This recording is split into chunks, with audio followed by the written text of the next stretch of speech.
Welcome. It's Facts You Don't Know. If it's your first time here and you want to find out new facts that will definitely make you smarter and more, well, and first make sure to subscribe and activate the notification bell so you don't miss anything. Finding awful neighbors can destroy your whole life as much as living next to people you get along with and enjoy can make life more enjoyable.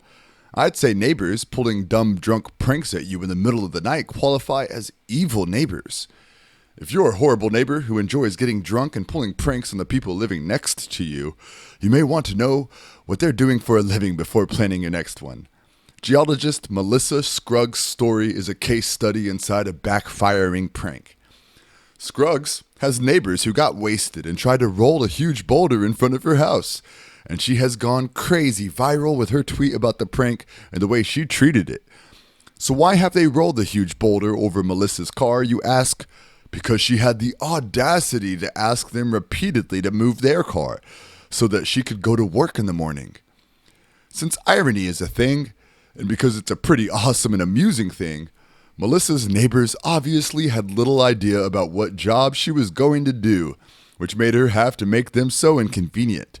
They would have known that throwing a giant rock in front of a rock expert's car wouldn't do anything to deter her if they had been better neighbors and asked her what her role was one of those times when they needed to drive their vehicle. That's because Scruggs, as a geologist, had some pretty cool instruments to deal with rocks, because you know that rocks are basically how she made her living. So, Melissa took out those amazing rock tools and applied her vast knowledge of boulders, which I assume are giant versions of these named rocks, and set herself to the task of breaking up the huge boulder that her oh-so-hilarious neighbors rolled in front of her car. Melissa skillfully directed her jackhammers, finding only the right places to break it up.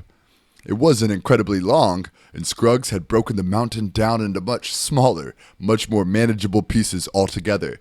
No word on what was left resembled what was within the heads of her neighbors, but I wouldn't be surprised if that pile of rocks looked anything like what they called their brains. Hopefully the tale of Melissa Scruggs, the mighty boulder, and her mighty jackhammer will serve as an important lesson for all drunken neighbors.